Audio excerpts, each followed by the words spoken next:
Hello everybody and welcome back. Lars here. Today we're going to do something just a little different, and we're going to look at a couple different all or nothing scenarios, and that's where you use both of your shields right at the start in order to force the lead, to make sure you have a decent lead.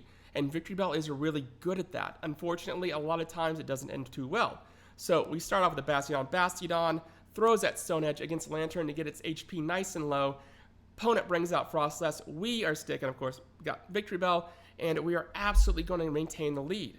So there we go. Normally, we'd play it a little bit more conservative, and we would make sure that we eat one of their shields, but we, in the end, would normally give the lead to the Frostless, to our opponent.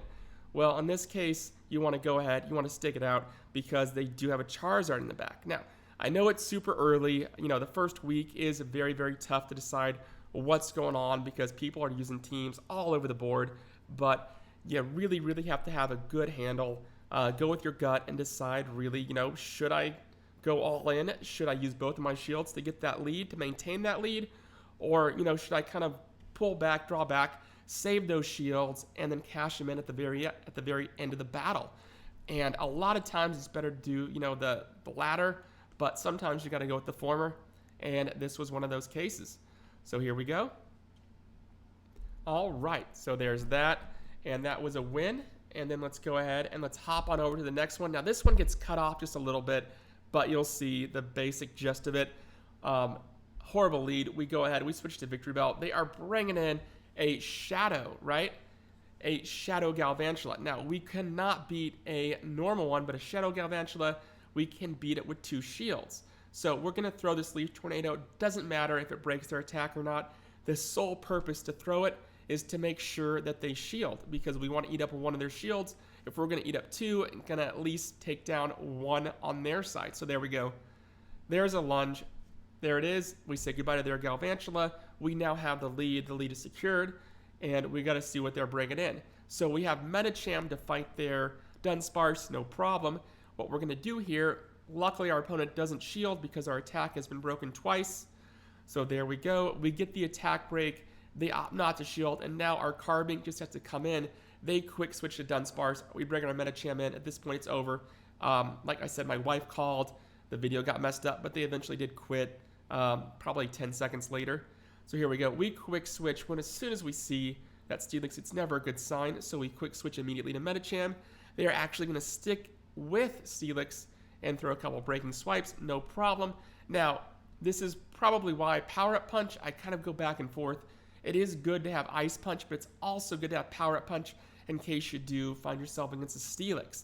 Can you beat Steelix without Power Up Punch? Absolutely, it's no problem, right? Especially because they don't get Stab, same type attack bonus with Breaking Swipe, but it's also, Breaking Swipe isn't a very strong attack. It's just there to 100% guaranteed to lower your opponent's attack, and so that's kind of the trade-off, right? So there we go, another Seed Bomb, but our tanky little Carbink hangs on. There we go, we're bringing in Victory Bell, and Victory Bell absolutely going to shield.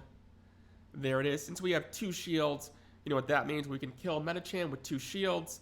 They will not get a third charge move off, unless it's Power Up Punch, but we'll still beat it, so moot point. There it is. That's that. On to the next one. There we go. My cold's still kind of lingering, so yeah, it's been brutal. Out of all the different times I had COVID, which is once before, this was definitely the worst, which is weird. So I think the first time would be, no, it was this time. Absolutely this time. So there we go. Here we go. Power Up Punch. We are going to have to shield here. Diggersby. I always get their names confused. I know what they are, but the names, always, my brain wants to flip-flop it. No problem. Go ahead. We take it out. Cost us a shield. Never a good thing, but in the end, it works. There's a Psychic. There we go. Throw it in Carbink. They are bringing out a Medicham of their own. So what we're going to do here, just like always, we're going to go ahead. We're going to shield this attack.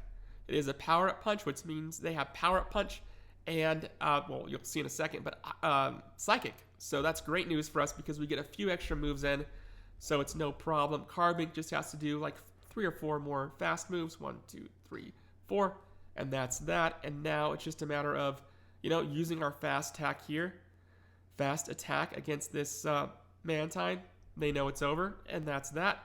On to the next, and we are immediately switching straight to Medicham. Now, I included this one because should you find yourself against a Wigglytuff and you have Power Up Punch, use Power Up Punch, then use Psychic. It will at the very least burn one of their shields, or really, really lucky, if you're lucky, they won't shield and it'll kill them. So, that works. Wanted to include that, 90% of the time they're going to shield, but just to show you what to do in that scenario. Does it work if they switch to Wigglytuff first and you accidentally switch to Medicham? No. Just a heads up. So if you switch and then they switch, it's going to work. Trust me. Unless you lag, then you're in trouble. So here we go. This is one of those weird scenarios in which I was kind of messing around with Carbink. Carbink does have, it has a good, or not a good, but a rock fast move and a normal type. Messing around. All in all, I prefer rock after flipping back and forth, but it is, something that you can switch to just in case. So that's, I guess, a positive. Quick switch in Victory Bell to absorb this Shadow Ball. They don't even use it. Don't even play the minigame, and that's that. On to the next one. So here we go. We have a Lickitung. Never a good sign to see Lickitung versus Carbink. There we go. We're going to go ahead and use this Moonblast. There it is. And it does a fair chunk of damage. So we bring in Medicham, and they're bringing in a Azumarill. No problem. Azumarill's going to do its thing, but we're going to throw a Psychic first. There we go. Now they're going to go ahead and they're going to throw their attack. Here it is. Play Rough. So most Azumarill nowadays are going to have Play Rough and Ice Beam. I've seen very few that are using, their Hydro Pump. Not Hydro Cannon, Hydro Pump. There we go. There's that. We got him the shield for the bait, and then it forced him to use that energy to expel it. So here we go. Going to shield this Body Slam. There it is. And then we're going to kill it before it can do anything else. And then now it's just a matter of seeing what they have left. So there we go. Meganium, go ahead and do an all or nothing right here, right? Sludge Bomb, lucky, no shield. And then that's that. On to the next one. This one, the start got obviously cut off. Quick switch to Victory Belt. They quick switch immediately as well. So there we go. We throw the Leaf Tornado. At this point, we're looking really good because their attack is broken. Now, had this been, if I wanted to be a little bit more competitive on the sneaky side, I would have, not tapped a couple of times and let their health bar not be in the red. Just so Bastiodon can farm it down just a little bit more. There it is. There's a Body Slam, and obviously not going to do anything. So Medicham's coming in. We're going to throw this Flamethrower, and our only purpose here is to chip away at their HP, get them to half health before they switch to a Carbink of their own. So Ice Punch, Psychic, Ice Punch. There's the Ice Punch. Charge it back up. They're going to do their thing. We're going to throw up the shield because absolutely. Throw this Psychic here. If I was them, I probably would have, tried to, or I would have used Rock Slide because the opponent's going to shield. Most of the time, Medicham will shield. A lot of people don't have a good handle on Carbink yet, and so most of the time they will shield. So here we go, Ice Punch. There it is. Now at this point, I could have let the shield go, brought in Bastiodon, but with my luck this early on, first week, I probably would have gone up against the one guy that has a Dynamic Punch, right? So, just to be careful, Bastiodon's going to come in, mop up. There we go. Couple fast move Bastiodon, and that's that. And we win. There we go. On to the last battle. So here we go. Sableye, be careful. With Sableye, I always like to throw an extra fast move in case they do switch nowadays, which they have been doing a lot of. So there we go. We switch to Victory Bell. Right after they switch to Azumarill, go ahead, throw up that shield. Bank that energy. Charge it on up and get that Leaf Tornado ready for a Walrein. There it is. And at this point, they opt not to shield. So it does a good chunk of damage. They're going to go ahead, say goodbye to Victory Bell before we can get that last attack off. No problem. So now what we're going to do is we're going to bring in Medicham and have Medicham just absorb. Medicham's going to be our sponge. Absorb all those two foul plays that they charged up. Throw a nice punch here. There we go.